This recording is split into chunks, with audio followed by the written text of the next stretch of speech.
What is up, my astro homies? This is your cosmic homegirl. I'm telling you guys what's going on in the month of May of 2024 by going over the horoscope of the month. Okay, it's going to be general. It's not by sign. If you want a little more insight into what's going on by sign, I do have on my website, we can go to the horoscopes page, and my 2024 yearly horoscopes are still available. They are discounted. Okay.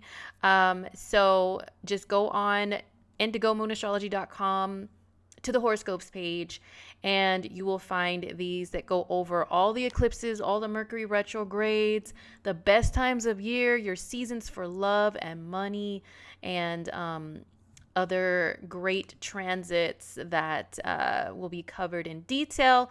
So go ahead and check out my website for that on the horoscopes page. Also, I do have a class that is now available on my website. Yes, astrology and the appearance. Okay, now you guys know that I do horoscopes and readings for celebrities. I haven't done them in a minute, but I do them on my YouTube, and they're very great for educational purposes to kind of show us all a little bit more of how astrology works, because these people are in the public eye, right? We can see what goes on in their lives. It's broadcasted everywhere. So I don't always have their birth time or their birth certificate or whatever.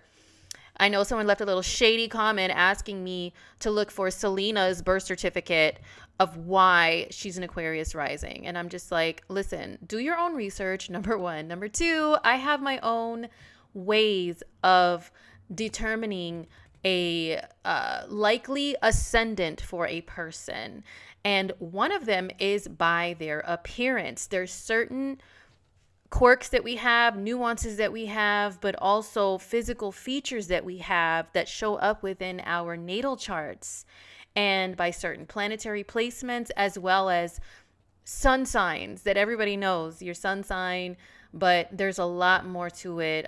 Your ascendant, the ascendant ruler, the depositor of the sun, aspects to the ruler of the ascendant, or you know what I'm saying? There's so many things that we can look at, and I give some great detailed examples in this class, Astrology and the Appearance. So you can check that out on my website as well under the Classes tab. Last but not least, you guys, it is my birthday, my solar return. Yes, so they are discounted now. Solar returns are 40% off. Only for a limited time, and I'm only taking in a limited amount of clients with this special.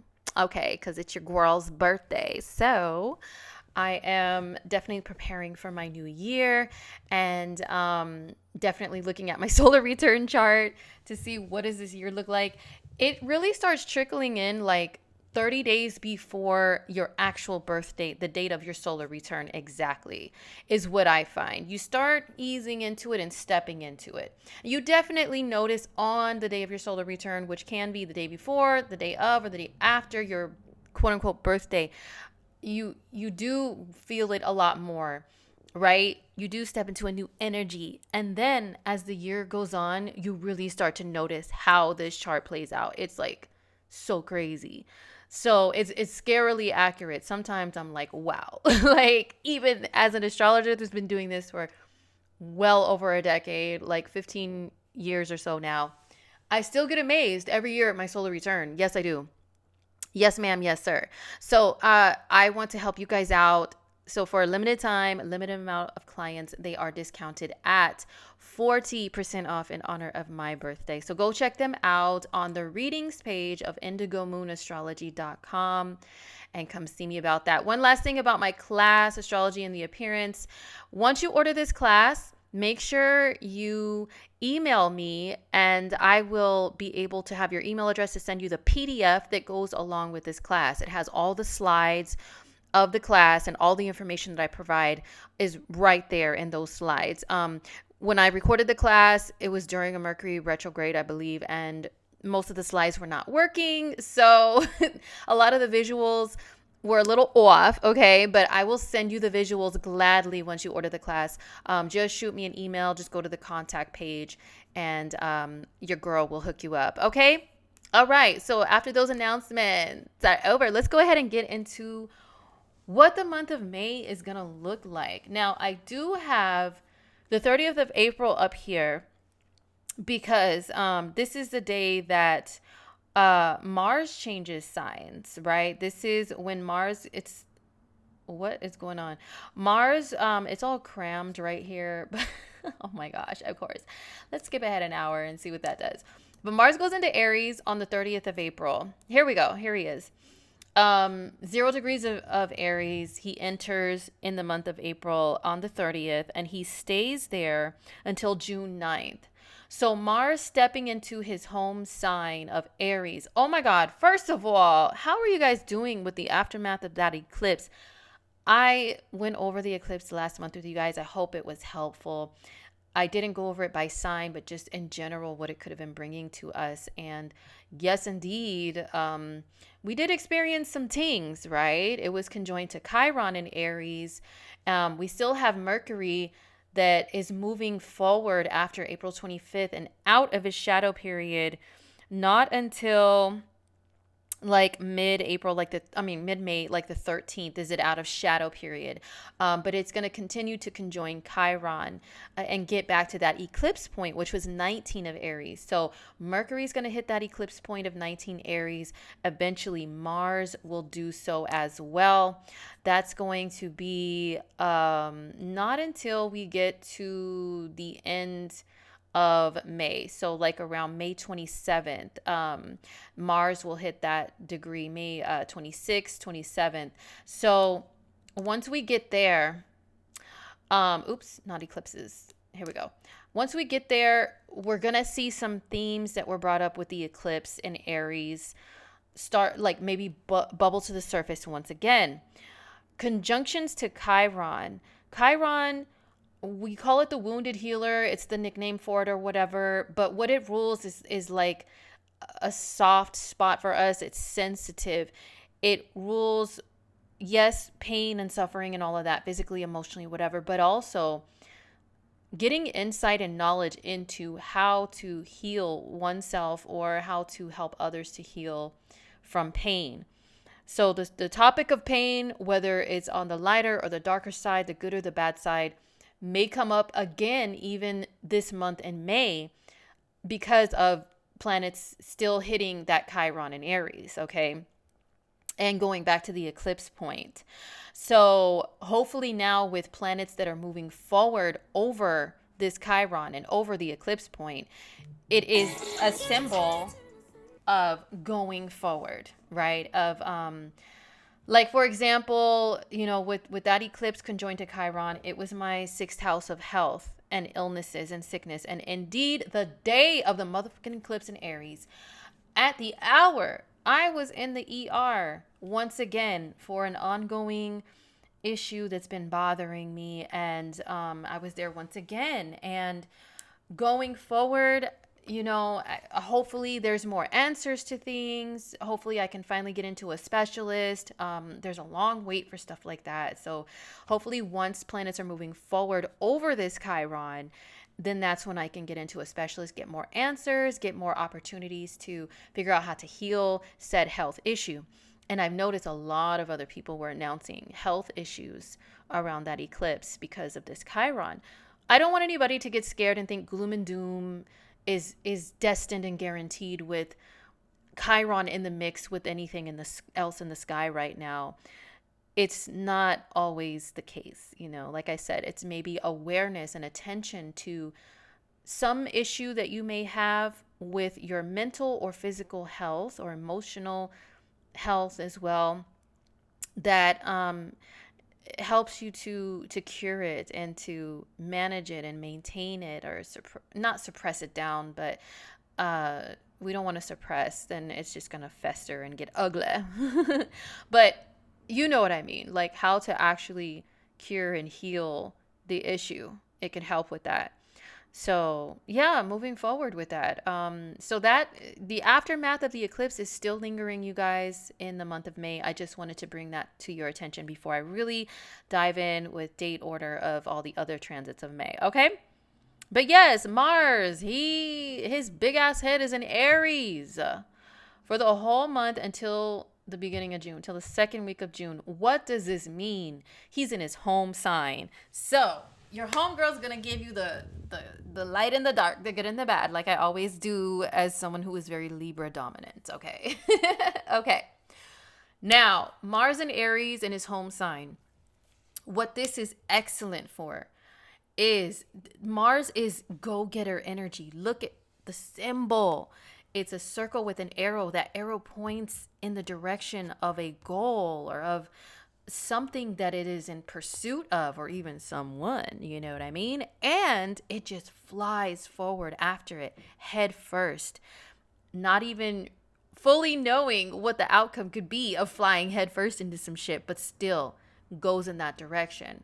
Mars is active pursuit. It's physical drive, physical activity. The ultimate amount of physical energy is found in Aries, and especially Mars in Aries. So becoming a workout king or queen, a gym baddie, or, you know, a gym bro or whatever. I don't really know the lingo. I'm trying to get back into the gym with all this Aries energy hitting my sixth house personally. So you guys, like, get me hip to the lingo, to the gym etiquette, because your girl fell off for years with that whole thing. But with all this Aries in the sky, it's like the universe is screaming at me to get my ass back in the gym.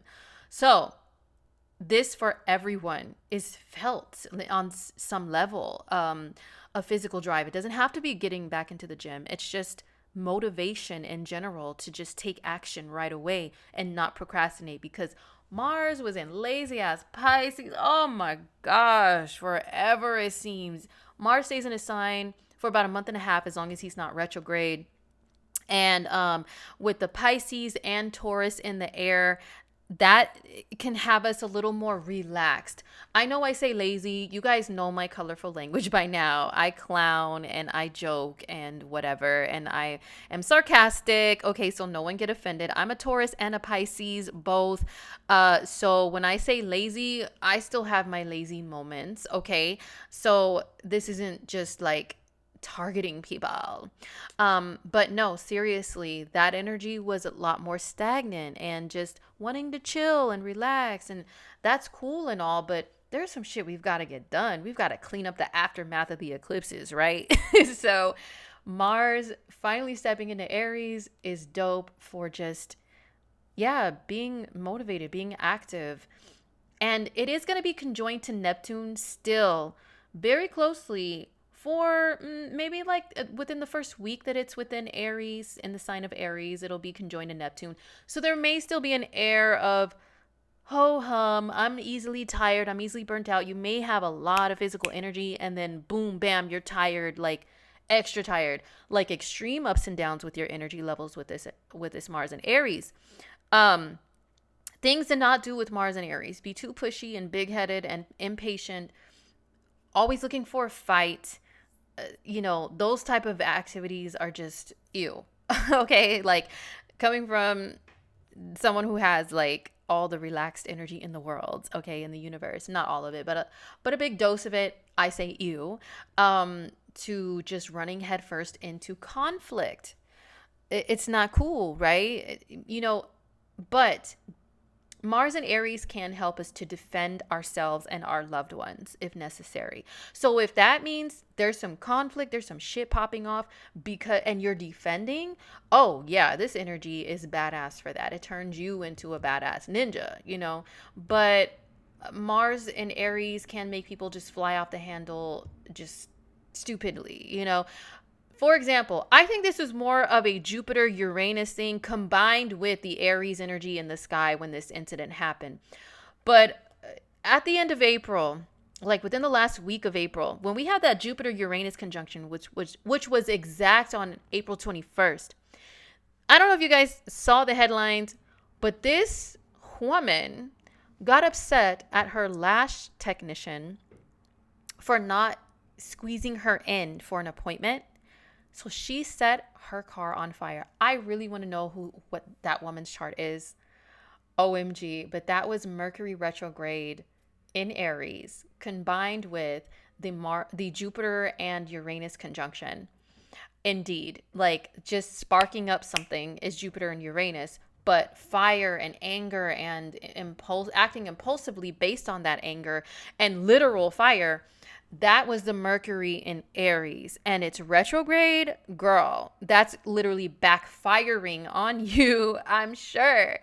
To do such an act with your impatience. So I'm just using that as an example of girls and boys. When Mars is in Aries, that is not the reactions that we want to have. Okay, that's not the actions that we want to take.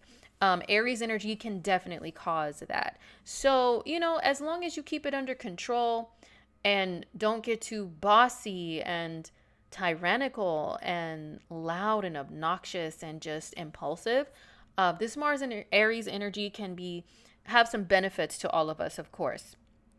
Okay, so that starts April 30th and ends June 9th. Now, let's get into May. I'm covering it because it's the whole month of May that energy is present as well. So we get to May 1st. I just wanted to give a little mention of Venus square Pluto. Miss Venus is at 2 degrees of Taurus. She is squaring Pluto at 2 degrees of Aquarius on this day. It may be more so on the 30th or really into the early morning, the middle of the night on the 1st, depending upon where you live. But this is West Coast time where I'm located, okay? So Venus square Pluto. Just a quick honorable mention.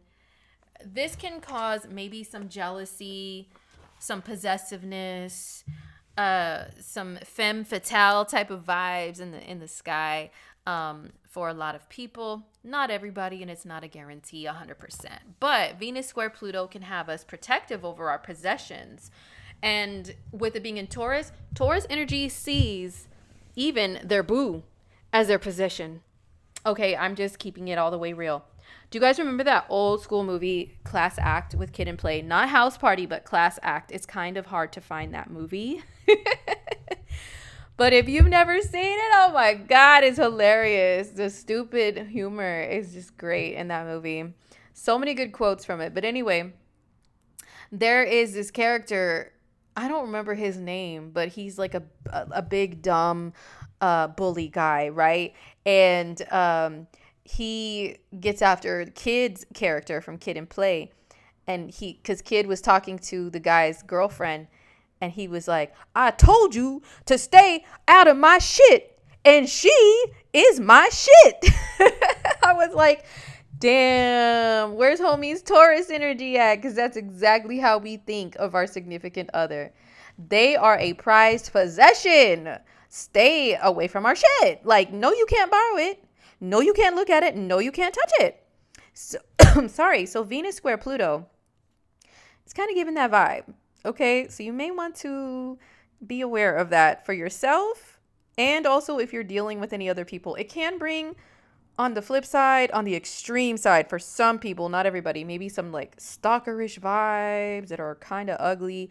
People obsessing over you. Ew. Like, oh, ew. Your DMs may have like people in it that you're just like, no, ma'am, no, sir. Ugh. Where are you getting this from? I don't like you. True story, by the way. So Venus square Pluto is just something I thought I would mention, because a lot of us, Venus is a big part of our worlds. It rules our physical possessions and our relationships. And those are two basic human needs, right? So yeah, just be aware of that transit. Now let's skip ahead 1 week to May 7th, when we have a new moon in Taurus. Let's go back a day. We have a new moon in Taurus. It's happening at 18 degrees of Taurus. And this is going to be in a conjunction with, sorry, the business phone, pop it off. This is going to be in a conjunction with Uranus. Okay, it's going to be at 18 degrees. Okay, so let's go ahead and skip ahead a few hours. to see what's cracking.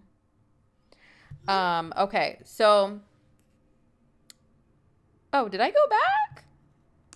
I'm trying to go forward. OMG, Mercury retrograde is still doing his motherfucking annoying thing. Let's go back 3 hours. Sorry, I also got distracted by business popping off on my phone. So it's going to be at 18 degrees. Okay, so the moon is going to move ahead just a little bit.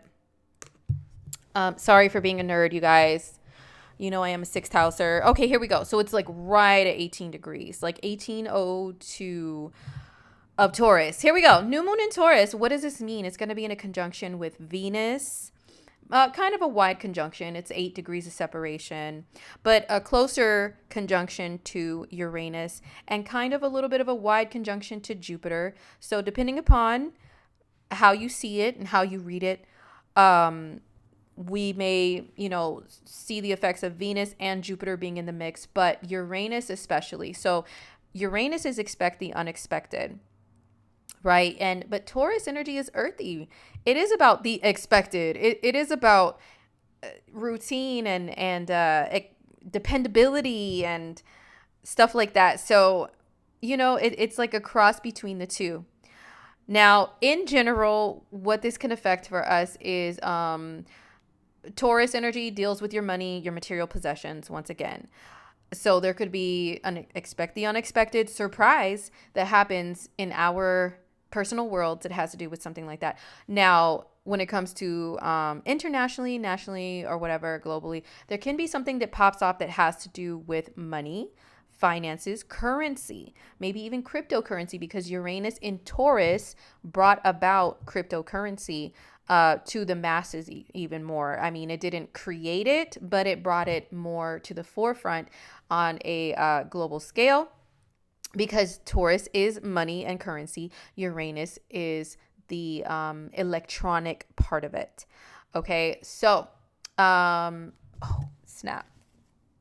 Yeah, so that's how we have this equation add up to something to do with finances, perhaps. Okay, that we may see some change wherever you're at, wherever you live. There, we may see something like that pop up in general. Now, what comes to my mind intuitively when I think about a new moon in Taurus conjoined to Uranus, new moons bring about newness, yes, but I've noticed when I look at things on a personal level and person to person in my immediate environment in real life, it's not always it just brings you something new. There is a release. Now, we always say that full moons are about releasing, which, yes, to some degree they are, but new moons are as well, because I've noticed I've had to let go of some shit, some people, even depending upon where it lands, of course, under new moons. So it can be released, a clearing out, because when you look up at the sky and try to see the new moon visibly, you can't see it. It's clear, right? It's cleared away. I mean, not literally, we know that, but just symbolically and energetically, it's clearing something away, and that way it's welcoming you back in. So with that being said, I mean, this conjoined with Uranus, it can be about detachment. It rules Aquarius, one of the most emotionally detached signs that there is, right? So this can be a new moon that's about detaching from some attachments to the physical world. It doesn't have to be bad or negative or scary or anything like that. It could just be, maybe you have an attachment to food or some sort of vice, which is more so Pisces vices, but maybe you do have some sort of unhealthy attachment. Taurus is not a sign that you think of when you think of addictions, not generally, and not like by, strict astrological definitions and symbolism. But I can tell you, as someone has a huge stellium in Taurus, and also I have second house planets, the planet that can rule addictions, Neptune, I have it in the second house of my chart. Taurus energy can show some addiction sometimes, because the dark side of Taurus is gluttony. So Taurus is about comfort, whatever brings us comfort. The things that bring us comfort are not always the healthiest for us. We have comfort foods, which Taurus, oh my God, is all about. It's all about the comfort food, which cannot be the best for your body physically and your health. But Taurus energy is so Venusian that when there's things going wrong, it can overindulge at times, or just indulge, but indulge in things, maybe not overly, but in stuff that's not really healthy. So this is just something that's intuitively come into my mind. Uranus is about a sudden detachment. Excuse me. So those of you that may have attachments to something or someone that brings you comfort, but is not necessarily the healthiest for you, maybe this new moon can help you with just a release.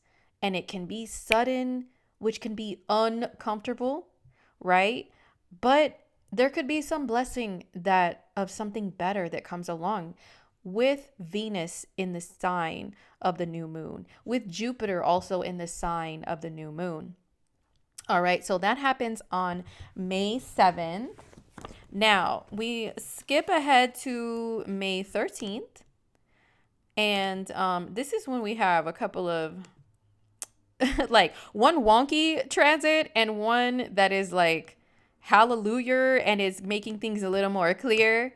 Okay, so it doesn't have to be wonky, actually, the one I'm going to talk about first, which is the Sun conjoined to Uranus.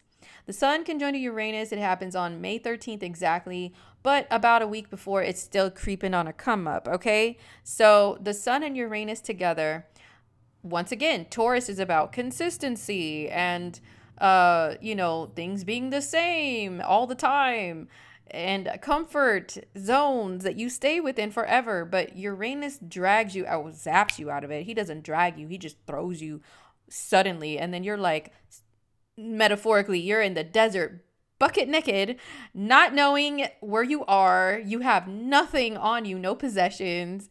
And the universe just like, figure it out. Blah, ha, ha, ha. That's what Uranus can do to make sudden changes in your life. That's how it feels. So the Sun conjoined to Uranus, there could be something that you're suddenly broken away from, or suddenly that's zapped into your life too. Okay, Uranus doesn't always just take things away. He brings, but it's unexpected. So this is definitely an expect the unexpected day. What I've noticed with the Sun and Uranus together as well is Uranus is about individuality and the Sun is about expression. The Sun rules Leo. Uranus rules its opposite sign, which is Aquarius. Both of those energies love to show themselves off, or, be in the spotlight in some form or fashion. So express themselves with the way that they look in their most unique way or glamorous way or whatever. So there could be people that are maybe getting piercings or tattoos or new hairstyle or changing up their wardrobe or something different and eccentric to them on this day or around this day, leading up to this day, even like for a week after this day. Okay. But with this transit, people could be making some sudden drastic changes to their appearance. Maybe with Taurus energy, like I said, it could keep that same damn hairstyle for years. I have a homegirl who's a second houser. And it's like, I can look back on the last like a couple of decades of photos. Homegirls had the same hairdo, but she's cute. It's not a bad hairdo. It's very fitting for her. But it's like an example of that Taurus-y energy staying the same for a long time, unless a transit like Uranus comes and throws their ass somewhere else and they just adapt and adjust. Or like we always say, they get a wild hair up their ass. Or I say with Uranus, you get a lightning bolt up your ass. Just like zap. Wow. Hey, I'm different now. I'm different. Yeah, I'm different. So with the Sun and Uranus together, there can be some appearance changes. It doesn't matter if you're a Taurus or not, but especially Tauruses, Leos, and Aquariuses, and Scorpios as well. So all the fixed signs could probably be having that effect the most. All right. Also on the 23rd, Mercury, hallelujah, he gets out of shadow period. Oh my God, this Mercury retrograde. They're all annoying. Yo, we say that about everyone. Oh, every one of them. They're extra annoying. Yes, this one was really annoying. So annoying. But Mercury went retrograde at 27 degrees of Aries. So once it surpasses 27 Aries, that's how we determine that it's out of its shadow period. It's not that after it goes direct April 25th, everything just snaps back to normal. No, ma'am, no, sir. We wait till it surpasses 27 Taurus. 27 Aries, my bad. See, Mercury's still up to his dirty tricks as I'm recording this. So yeah, on this day, May 13th, there he is. Okay, so now after the 13th, that is really the time to proceed forward with mercurial matters, with mailing things out, with signing contracts and agreements, and ordering things online so they don't get lost in the mail. Maybe some things can come out in the wash, so to speak, that old school saying. Things that got, tossed up into the motherfucking abyss during Mercury retrograde, like one of my paychecks from one of my employers, because this is in my 6th house of work. Yay! See what I get for doing W-2 work when I'm supposed to just be full-on entrepreneur, but I'm a 6th houser, and Amon, time to go to work. Any work I can find, I will find. I just happened to go do some W-2 work, quote unquote, and it was almost a month ago. Maybe my paycheck will come out in the wash once Mercury goes direct in mid-May. I don't know. But that money that I worked hard for, floating off in the abyss, you guys. Mercury retrograde is a motherfucker, right? So for you guys, whatever just done disappeared or went wrong during Mercury retrograde, maybe after the 13th or around the 13th, you can get some clarity. Things might pop up and show up, okay? So let's go ahead and skip ahead to the 15th. This is when we have Mercury finally changing signs. Hallelujah. He goes into Taurus. So he gets away from Chiron. Okay, he gets away from Chiron. Now, as I mentioned before, Mercury will conjoin Chiron. I already gave the dates and stuff. I'm not going to go back. But yeah, he'll conjoin Chiron. And that could also be when there was something going on around eclipse time, and when Mercury was conjoined to Chiron in the month of April a couple of times, when he was, then maybe some things can come to light more into clarity. Let's see. Well, Mercury was conjoined to Chiron once in March, like around March 20th, 21st, something like that. And then again, retrograde around April 16th-ish, 15th, 16th, 17th, conjoined to Chiron. And then once again in May, around May 6th, 7th, something like that. Okay, around the new moon. So now Mercury is getting away from Chiron once it goes into Taurus. So this is new energy indeed. Okay, we've had a long ride with all this Aries bullshit. Now we're getting into some Taurus bullshit. Mercury stays in Taurus. I didn't get the. When does it? It switches on June 3rd. Okay, it goes away from Taurus on June 3rd. So we have a couple of weeks of Mercury in Taurus. What does this mean? What we're thinking about and communicating about is more Taurus themed. It is more laid back, which is great for us still having Mars in Nuck If You Buck hype Aries. The Taurus energy in the sky is great to calm us down, to make us think rationally with our actions before we take them, with our words before we speak them. When in Aries, it was just blah, right? So that's what it's going to do for us in general. We're thinking about and talking about Taurus things, Venusian things, money, material possessions, our 5 senses. We're doing mercurial Taurus things with our hands, maybe giving massages, maybe creating some things, making some jewelry, making some arts and crafts. We are speaking more Venusian, like softer voices and stuff like that, instead of yelling like in Aries. So that's Mercury in Taurus starting on the 15th of May. Now let's skip ahead to the 18th, where we have a couple of transits that can bring some surprises. Once again, the month of May can still be full of surprises. Don't think we escaped just because the eclipses are not in May, okay? So, what do we have here? On the 18th of May, this is when, first of all, you can go back like a few hours. But first of all, we have the Sun and Jupiter conjoined. Okay, we have the Sun conjoined to Jupiter, 28 of Taurus on this day. And what does that mean? So we have the Sun, which is, yay, happy energy, like the Sun card in tarot. It's childlike, it's playful, it rules joy and happiness, being in the spotlight. It rules career as well. And then we have a conjunction to Jupiter, which brings opportunity and abundance. Oh my God, that word is so overused. I feel cringy using it, but it really does rule that. An abundance of things. And so here's a couple things that it can bring. It can bring people this attitude of not really caring too much about their finances on this day.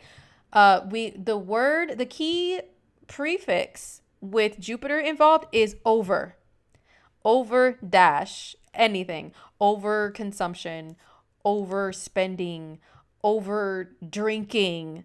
You know what I'm saying? And just having way too much faith in things to where you don't fully pay attention to what the consequences could be. So this is Taurus, that could be money involved. So that could be shopping, not even looking at your bank account balance, swiping that card, or, typing in that card number, hitting that purchase button or whatever, without really caring about what your bank account really has in it in reality.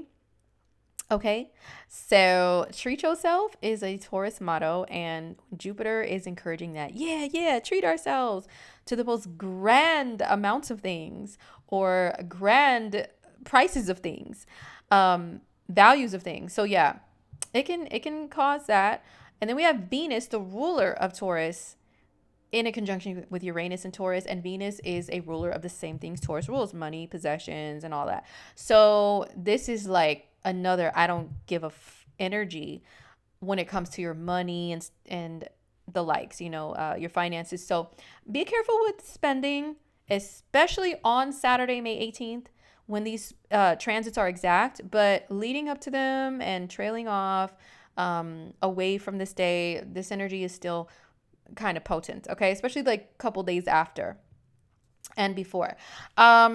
The good thing with Jupiter and the Sun together is having a jovial, happy-go-lucky attitude, smiling bigger and smiling more and more frequently and more often is the Sun and Jupiter together.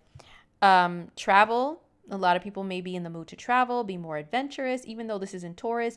But Taurus energy is one of the signs it's a ruler of nature, being a nature lover. So getting out and exploring around in nature, if weather permits and all of that, of course, because in some areas of the country, it's going to be blazing 100,000 and FU degrees outside, okay, to where it's like, but travel somewhere else to where the weather is nicer and enjoy yourself a little nature under this energy. But just jump and fly and go for it. A fuck it attitude is definitely the Sun and Jupiter and Venus and Uranus together. Even though Taurus, like I said, it's slow but steady. It thinks before it acts and reacts and speaks. This energy is very impulsive. Both of these, the Sun and Jupiter, Venus and Uranus, exact. Now, the Sun is still in a conjunction with Uranus. It's only a few degrees away. And Venus is also in a conjunction with Jupiter. It's only a few degrees away. I was just being an exact nerd over here. But this is a whole stellium of just F it and jump and fly and go after what you want type of an energy. So it can go either way. Now, the Venus and Uranus conjunction, this could be a sudden win or loss of something Venusian, a relationship, money, Watch your possessions because you could be really just skipping along, not fully paying attention under this energy and maybe lose something like your wallet or your phone or like your keys, some small item. Small items I usually attribute to Mercury. Bigger items though is more so like Venus and the sun. But it can go either way. It can go either way. So be careful with your possessions around this time. Making decisions based on relationships may be a little weird, and you might just be like, yeah. And then a week later, when these transits fade, you're like, oh my gosh, this motherfucker looks like Shrek. Oh, what was I thinking? Oh my God, this woman looks like a creature from the night that escaped from the motherfucking Thriller video from Michael Jackson. Oh, what was I thinking? Oh my God. So yeah, just be aware that it doesn't make you make the most smartest decisions all the time. With the impulsivity of it all. But both of these planets, ironically though, they do rule higher mind, higher thinking, higher levels of thinking outside the box, looking out into the universe and seeing yourself as a citizen of just that and not just of your neighborhood or your city or your state or your country. It's like none of that matters. I'm a citizen of planet Earth and the galaxy. Jupiter and Uranus can definitely bring those type of mindsets. So you maybe this is a good time to like study or learn something new, have some great discussions, higher minded discussions. Also, brilliant ideas can come about with Uranus especially, but also a Jupiter conjunction. So this is a fact as well for when the sun conjoins Uranus, especially, which is going on the 13th of May. So mid-May is actually, even though it's Taurus season, there's some stuff popping off that is outside of the norm for just Taurus, right? It's unexpected, wacky kind of energy that's not about like being consistent and staying in one place or having one set stubborn ass mindset. No, sir. No, ma'am. So yeah, mid-May is pretty interesting. Now we skip ahead to May 20th, and this is when the sun goes into Gemini. So we're stepping out of the Taurus zone of just chillaxing, and we're going into some hyper Gemini energy, and the sun will still be conjoined to Jupiter to some degree once it steps into Gemini. So that is woo energy. Woohoo. So yeah. OMG. Gemini energy is fun. The sun is here until June 20th.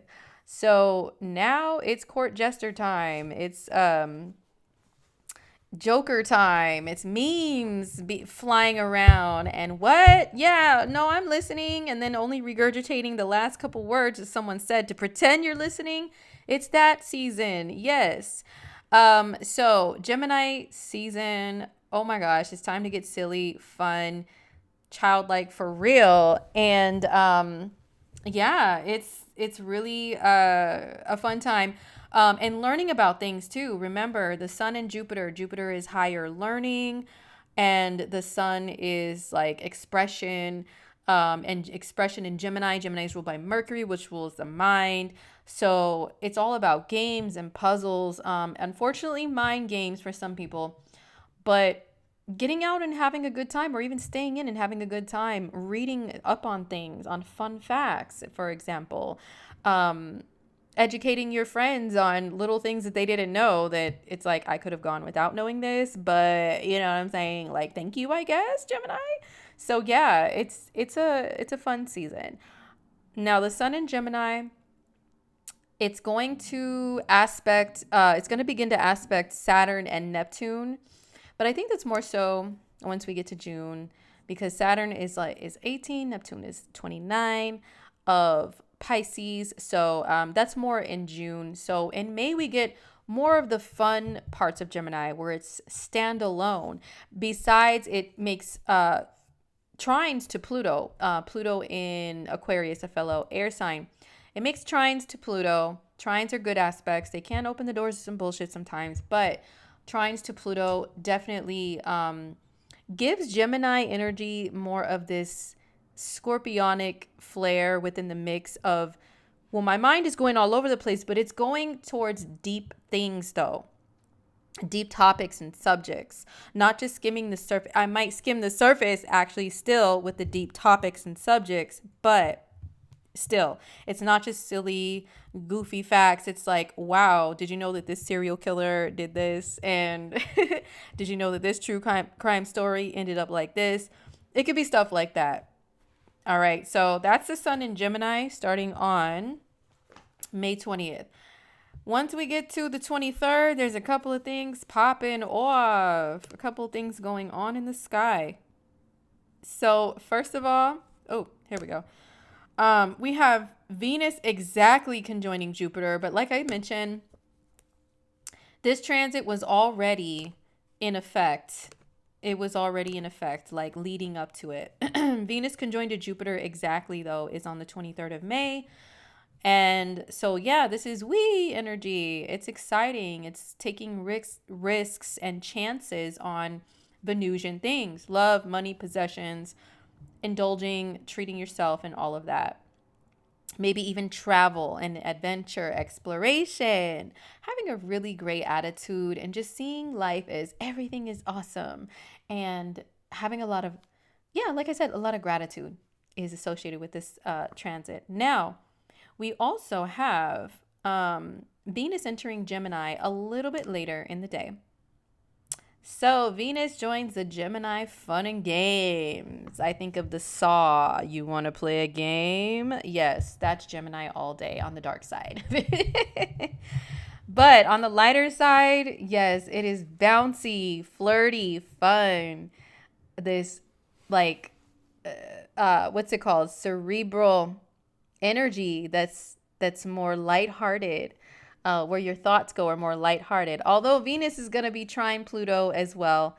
So when we first ease into the Gemini energy, there's still a little bit of depth to it. But once we start stepping into the end of the month, then it's more light until we get to the squares to Neptune and Saturn, that is in June. But for a hot second, it's time to get out.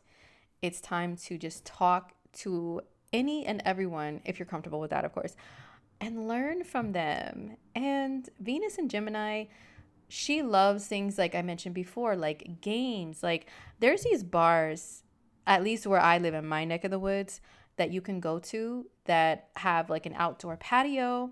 And when weather permits, it's really nice to be there because they have games you can play, like cornhole and different like bar games and stuff. Not just the average like pool and darts, but fresh air ones, where you can challenge your friends. So it could be cool during Venus and Gemini to go to places like that. And even the ones that are like the dusty pool table and the darts and all of that, it could still be cool to do that too. But yes, getting into some challenging, fun games like those ones that pick your brain, and they're card games like trivia and dang, I'm trying to think of them. The ones that are like adult oriented, not always like dirty, but there's some questions that you don't want to play this game with your kids, right? And to ask each other with these games. You guys know what card games I'm talking about. Those and any type of brain games you want to play with other people. Those could be fun during Venus and Gemini. But skipping around in nature, yes, Gemini's color, the energy of Gemini that it vibrates, to me, how I see it is like a spring green, like a yellow green type of vibe. It's fresh and new and exciting. So change is welcome with Gemini. So apply that as you will, to your Venusian things. And that could mean your love life or life with your finances, what you buy, what you enjoy, how you dress, any of that, okay? And then also on the 23rd, this is when we have the full moon in Sag and Gemini. Okay, so it's a full moon in Sagittarius. Actually, it's at 2 degrees of Sag and Gemini, so it's early in the day according to the time on the west coast of the US and A.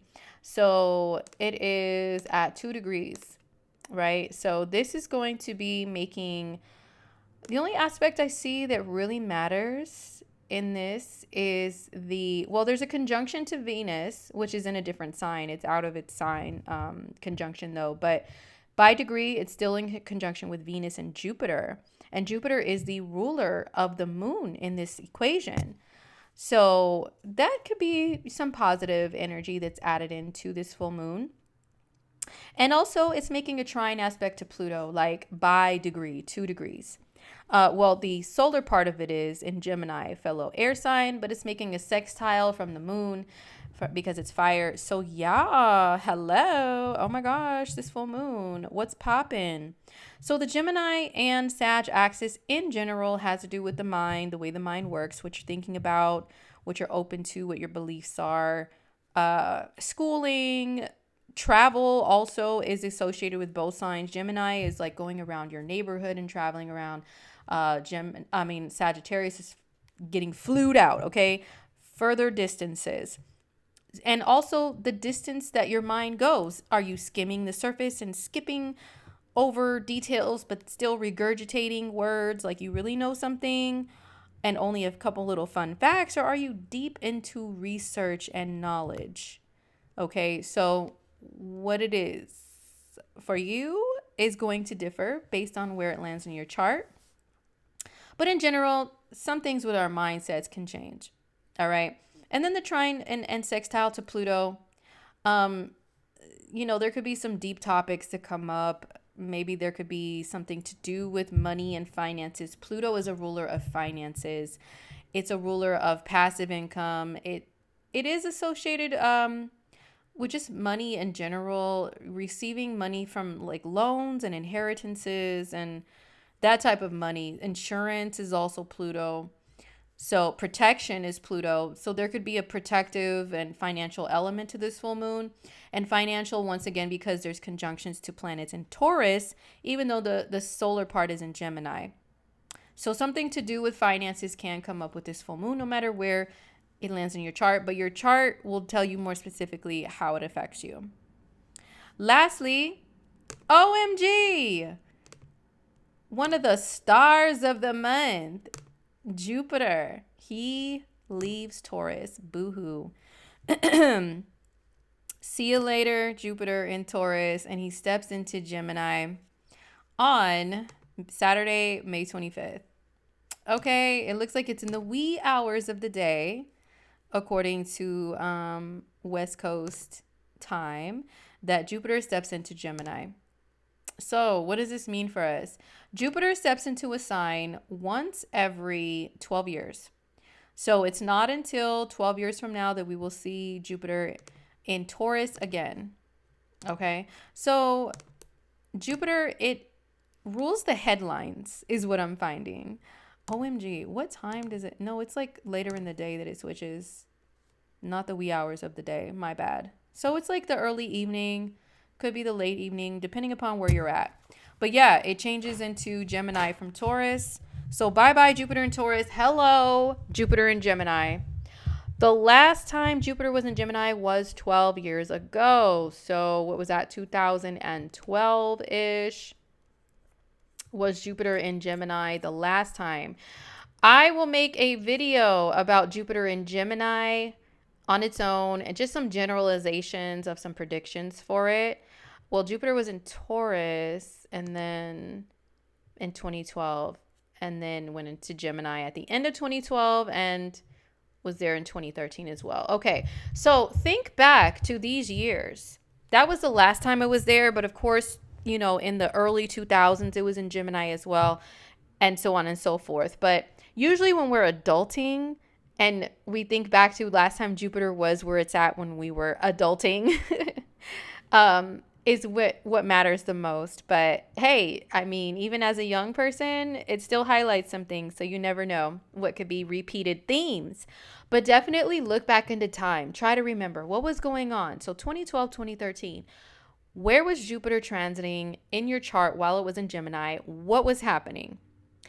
Now, I will make a video on this, like I said, with general predictions and stuff like that. I'm not going to go through the signs because on my horoscopes, on my website is where I go over Jupiter in Gemini for each sign. So you can definitely still check those out through the month of May. They're discounted because the year is going to be like halfway over, but there's still so much information that's valuable for the remainder of the year in these horoscopes. So definitely grab yourself one. It's like an hour-long podcast that lets you know all of the important transits for the year, all the outer planets even. Like I said, all the Mercury retrogrades, everything, okay? Everything. All the eclipses. We still have eclipses left this year. Okay, they're not just surprises that pop up. They're calculated cycles. So we have them again in the fall, and I do go over those as well. So yeah, Jupiter and Gemini, it affects each sign differently. Go check out your monthly or your yearly horoscope, my bad, to see what I have to say in detail about that. But if you want just some insight on your own for free, look back to 2012 and 2013. What was cracking? What's your ascendant? What house is Gemini in? And it'll give you some insight. Jupiter brings great things, but he exaggerates and he sensationalizes. So if there's issues, he can exaggerate and blow those up even more. Jupiter brings opportunity though. So wherever he transits in your chart, you can see more opportunity there. You can see more of an abundance there. There's not always going to be things that stick with Jupiter though. Jupiter is full of hot air and bullshit sometimes. It rules Sagittarius, and Sagittarius energy could be just that. In the moment, yeah, this is a great idea, but then the follow up and follow through is whack. Okay, so, or just like, what? I was feeling that in the moment, but now you want me to do it and do this? Like, what? Yeah, I've found that with Jupiter transits, it can bring a lot of that as well. People just about all talk and not really planning on solidifying what they're talking about. So just keep that in mind with Jupiter, especially when it's in bullshitting ass Gemini.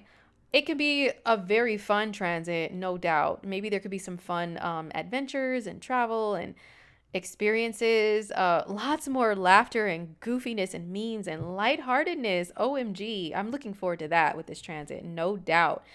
But the headlines that you see are going to be Gemini based for the next year. There were a lot of Taurus based ones. I usually do a yearly review. Let's look back at the headlines that were the most prominent within this sign, that shows that this sign definitely had Jupiter bringing some energy.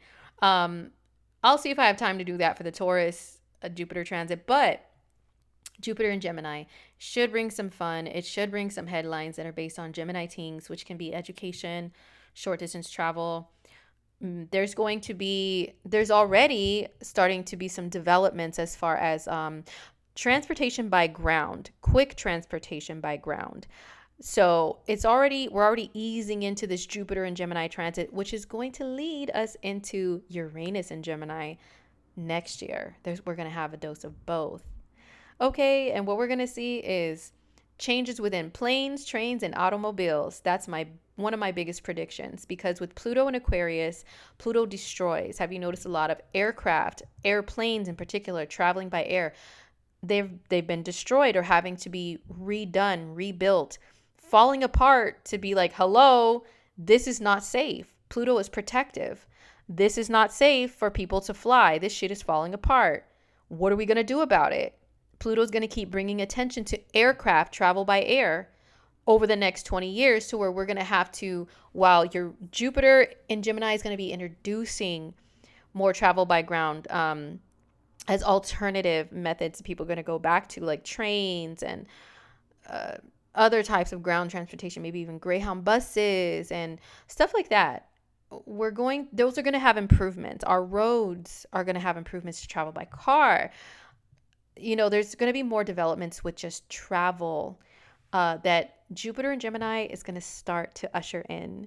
So more about that later, you guys. But thank you so much for listening to your May forecast. Don't forget the solar return sale that I have going on for a limited amount of time, just in time for my solar return in Taurus. I am hoping to help you guys out with understanding your solar year.